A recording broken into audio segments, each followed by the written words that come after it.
Bonjour. The market, the Chinese market, is a huge market, and in fact you have so many cities that are important in terms of population, and in fact we have the major cities such as Beijing, Shanghai and Guangzhou, but you have so many other cities that are of interest to us, as those markets beyond those three major cities are starting to be very important and representing already close to 40% of our clientele.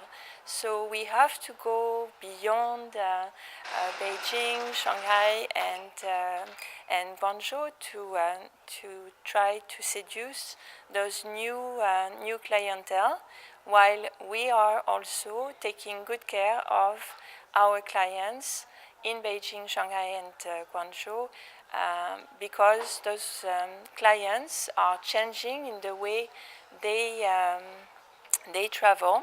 So we have to cater more for the individual travelers and offer different options, experiences that are quite different from people who would travel in groups.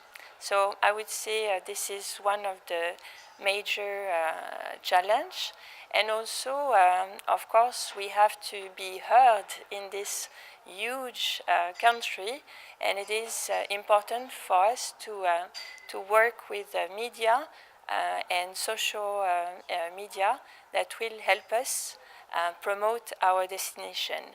And as a third important point and difficult point, it's, of course, there is a large competition, more and more competitors.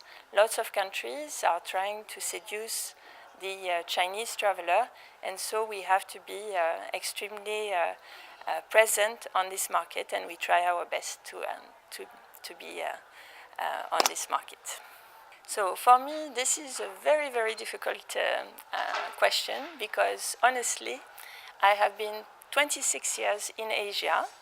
I have been on the Japanese market, the Indian market, 7 markets in Southeast Asia, Korea, and so I've arrived in China 4 years ago, and for me, I have to adapt each time I arrive in a market.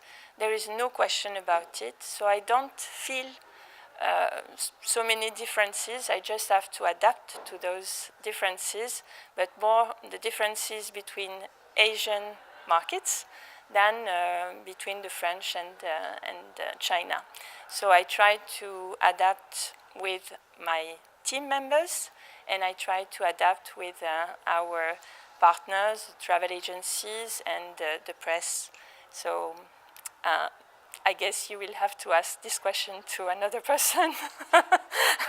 Thank you very much. Merci.